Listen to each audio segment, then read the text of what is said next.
Hey, Pep Club, Katie Kimball here, and I'm so honored to have Megan Duncan with me. She's got a great history that relates to everything we do here in the Picky Eating Playbook. She started life as a speech therapist. She worked with her own preschool, helping kids with early intervention and just starting off on the right foot. And now she's a parenting coach, which is that's like the whole package. Now you're teaching parents to kind of do what you used to do. Megan, tell me how especially starting with speech therapy, how does that inform what you do when with just loving getting kids involved with food? So I have an undergrad in speech therapy, so I'm not a speech pathologist. Want to make sure that is ethically clear. Sure. And so I would still, with the supervisor, checking in on things, I would go into the home and just provide communication therapeutic services to families 0 to 3. And these kids had a lot of fears around food for, cognitive reasons, sensory reasons. And so we kind of worked through that. And then when I had my preschool, what I discovered was I could bring any skill or behavior that I wanted to work on into the kitchen. So we were 100% outdoor preschool, no academics unless it was on the periphery. I'm very proud of that. And Aw. we would have an hour, 2 hours, lunchtime, family style, and we would just have the highest level conversations. We would, I did have a whiteboard and we had some magnetic letters and just as an opportunity to talk about. Whether I wanted to talk about the soft skills of sharing and manners and um, working on delayed gratification or waiting or turn taking or persistence or grit or anything like that. I could take it right into the kitchen, cooking with my kiddos. And then I could work on hard skills, the mind body connection, the motor control, the balance, the having, calm thinking hands, and just all of that into the kitchen. And the cool thing is we built dams in the little stream. We had an outdoor mud kitchen, and the children loved cooking in the kitchen the most. It was a highlight of their day every single day. Mm. So I can't recommend. Plus, they got to own the process. They got to experience food with every sense. They got to become comfortable with food. They got to taste food in every form, in all of its forms, from raw to cooked. And it expanded their palate. They were willing to try things. I got to take all the pressure off of them. And they ate very, very healthy. We ate all organic, nothing processed, and they did it. It really transformed all of us. And Amazing. I use it now with all my foster children that come into my home, because they have all kinds of different traumas and food traumas for sure. And I always invite them into the kitchen to cook with me, and they can't believe I'm inviting them in the kitchen in the first place. I trust them. My motto is find the oopsies as opportunities to learn and grow with your kiddos. So really view every egg dropped, every chocolate chip bag exploded as, oh my gosh, here's an opportunity where I can model how to help, how to offer to help, how to what tools to use to help. Because we often think our kids should know how to clean up an egg, and then when we're like, hey, clean up the egg, they're like smearing it around. We're like, what the heck are you doing? They haven't been taught. So we Mhm. get to model these amazing behaviors that we want our kiddos to own, and that it's okay to make mistakes. Hello, that's one of the biggest fears kids have, is making mistakes, because we don't model grace in that. And maybe we can make a mistake and model grace in that. So, um, and then the best part of cooking with kiddos is when they contribute to the family meal and it's dinner time, everybody can thank them, and it helps the child feel valuable and significant to the family team. And this is how we build positive behaviors that scaffold upon themselves. We're reinforcing positive behavior. Anyways, Yeah. kind Well, of. that's so well said, and how you connect being in the kitchen to the table with that gratitude. And you and I are very much on the same page that the kitchen is this playing field. It's this arena to teach so many things. And specifically when we think about our picky eaters, we do often find that a lot of them have power struggle issues in other areas too, right? With the homework or with the chores or family responsibilities. So you just started to touch on behavior, and man, I want you to dive a little deeper into that, Megan. How do you use food to help improve behavior as a parenting coach? So I would like to back up for a second. I'm certified in positive discipline. So I use the kitchen and food, kind of the same thing in a way, as an opportunity to build positive behavior. So when I'm talking with this, and talking with a parent, because I'm a parenting coach, right? So we're always looking first and foremost, what does your child need? We've got to elevate and highlight their goodness always first. So it's not even about skills yet until we know, is my child feeling depleted? And we have to do that for homework too. Okay. Um, and, picky eaters, oftentimes it comes from lack of control, right? Their world I mean, so many of our children are controlled from the minute they get up to the time they go to bed. They're told Yeah. what to do, how to do it, where to do it. They're run by bells at school. And so food is just one way they can exert their control. So when we can trust them and trust ourselves to release some of that control, we don't have to make dinner time a battle over broccoli. We can present opportunities for them to feel safe and trust us and trust themselves that they can handle this. But what I love doing is, again, back even with my preschool, what's my child struggling with? Are they struggling with persistence and giving up? If that's a behavior that I'm noticing, I'm going to pull that right into the kitchen and look for opportunities to highlight the goodness that they're doing. Wow, that banana is really tricky to cut. I notice you're so persistent. You're not giving up. And I'm just labeling that behavior, And then I always pull it into the heart. And I'm like, how are you doing that? So then they're like, oh, let me tell you all the ways I am persistent. And it's so amazing for building positive behaviors. I really feel like all of what you're doing, like I'm just visualizing these building blocks, and you're really building that foundation of kids who can feel good about themselves, kids who feel okay taking a risk, right? Kids where there's trust built in the family, and all of that, it's got to be a positive contributor to reducing that picky eating too. Yes, definitely. Yeah. Now you just shared that. Are you a foster mom? Did I hear you say that? I am. Yes. Oh, do you have any stories? Because I do feel like, kids who are parented by someone other than us are going to come in behaving differently than we would hope, a lot. Do you have any stories of kids who really had trouble approaching food with curiosity instead of fear, and then were able to sort of transform under your roof? Yeah. So these kids often have extreme food trauma. I bet. So, when we think about a behavior, we always have to step back and think, when we think of a negative behavior or positive behavior, we always, as the mom or the adult, as the parent, we have to Yeah. step back and think, how am I contributing to this? What Hmm. am I doing to either negatively reinforce this behavior or positively reinforce this behavior? Mm. So if a child comes in and they have a jar of pickles that they always have to have with them, we let them sleep with the jar of pickles if that's their food security. Oh. The amazing thing is the transformation within us as a parent and where we can let go of the control. Hmm. Child, because of their own food trauma, if they need to sleep with the pickles, this we didn't have a child specifically, but that is a story that we has been shared within our personal community. Hmm. The child doesn't even eat the pickles. They just need it. They just need to sleep with it because they don't know where their next meal is coming from. So that's kind of on the extreme end. Mhm. But when I have a kiddo come and, um,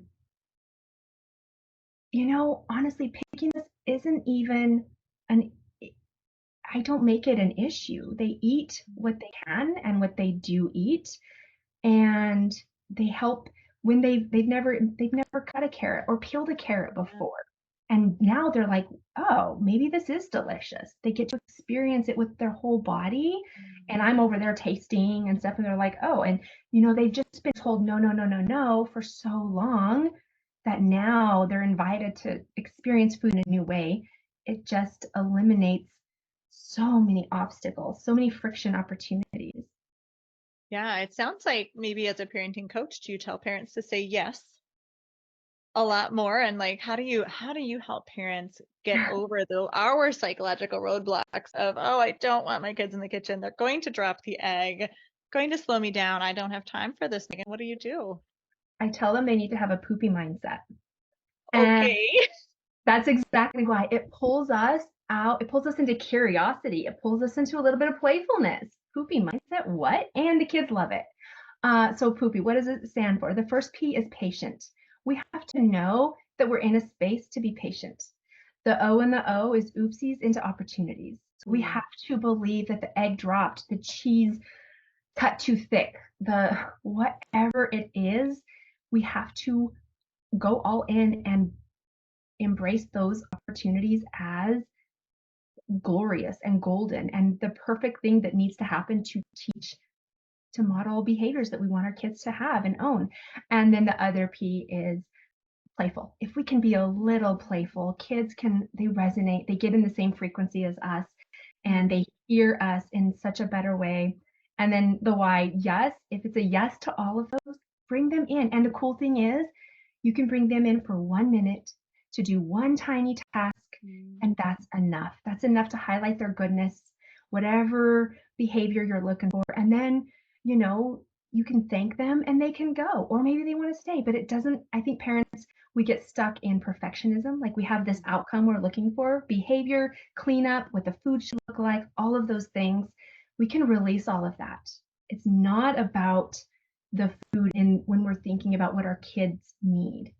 And then, you know, we also don't know that we can just invite them in for 1 minute. We can keep it super successful for everybody, and there's ways we can do that. It's a very systematic way that I teach how to do that, but I hope that that alone releases a lot of pressure for parents.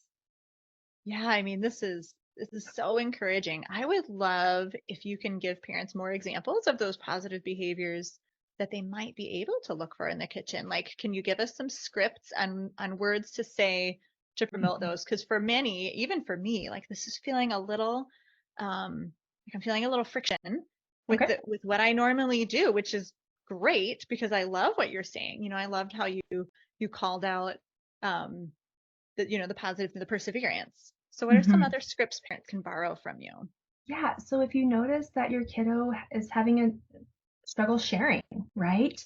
Mhm. No matter how old they are, we can model that. So whenever they put a knife down, you could say, "Oh, can I use this?" And then they're gonna be like, "Yeah, oh, thank you for sharing with me." And they're gonna be like, "Oh, sharing doesn't feel terrible, actually."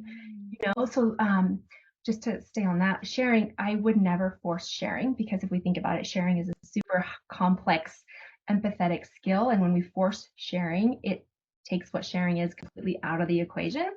Turn taking is a little different, but if we want our kids to share, then we need to just model every opportunity to model how great it feels. So every time they want to drink from your cup, every time they want anything from you, of course, I love sharing with you. Sharing feels so good to me. And then letting it go, Mm. just modeling. Talked about persistence. If they cut their finger, it's okay. What's the opportunity cost of never letting our child pick up a knife? You Mm. know, my child, she can cook full meals and she's 9. And has she cut herself? Yes. Has she burned herself? Yes. Has she got herself with a grater? Yes. And it's a part of the equation. We've all done that. And those are evidence of awesomeness. I am Aw.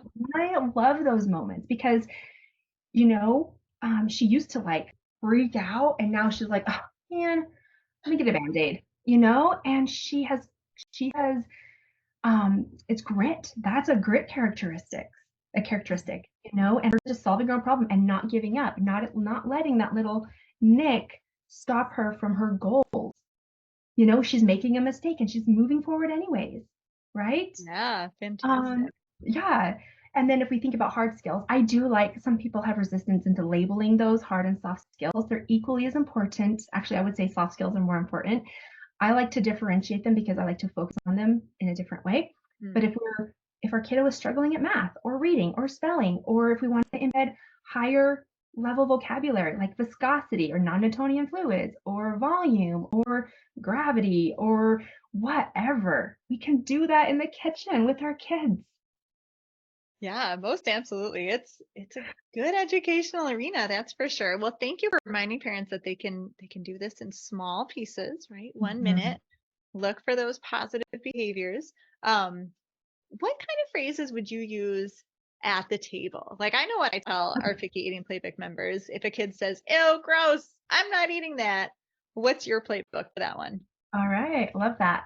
So what I taught my kiddos to, because wow, in this culture, we were never allowed to tell our parents we don't like this. We were never allowed to tell our grandmothers we don't like this. Like Right. that was grounds for severe punishments and all kinds of consequences that are traumatic, you know. But for what I came up with for my family and what my daughter does now is, and we never force eating ever, ever, ever. But it's, I don't prefer this at this time.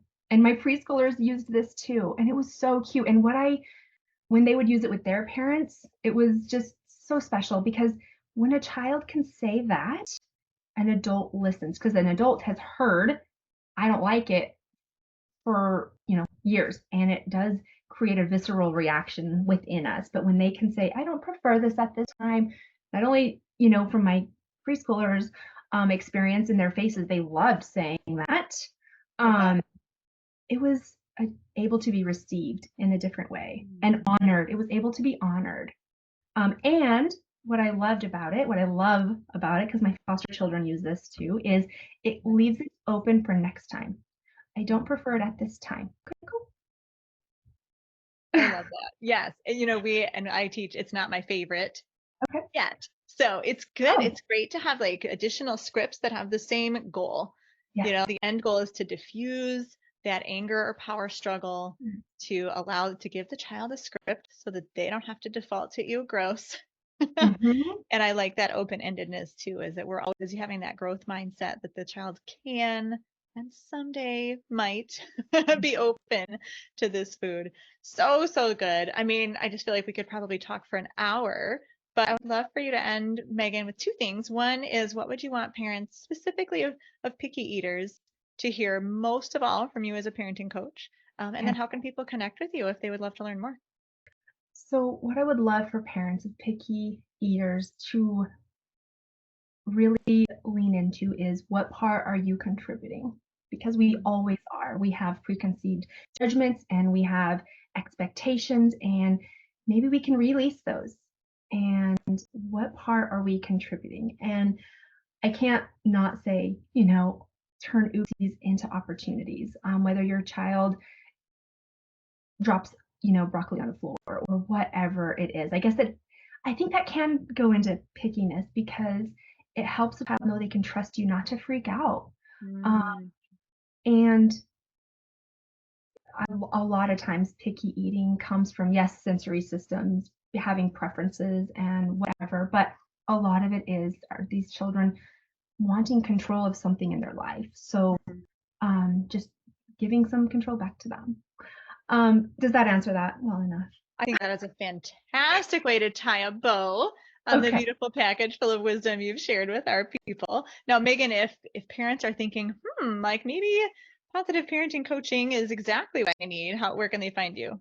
Yep, you can follow me on Connected Kids Thrive. I'm definitely on Facebook. I have my own private community, Connected Kids Thrive community. It's full of parents practicing respectful parenting. And my gift as a previous, doing speech therapy is I can see where parents have gaps in their communication with their kids. I love to expand on what they're doing right because parents are doing so many things right. Parenting is hard. Um, we didn't have great models as children. Most of us, our parents parented from fear and force and blame and pain and shame. And we don't want to do that anymore. And I'm so excited. And we're figuring it out. We don't want to go into permissiveness.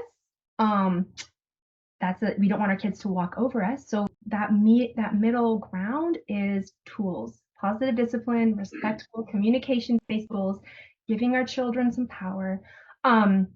So my gift is I can share with parents what to say and how to say it to give their child a better opportunity to respond positively.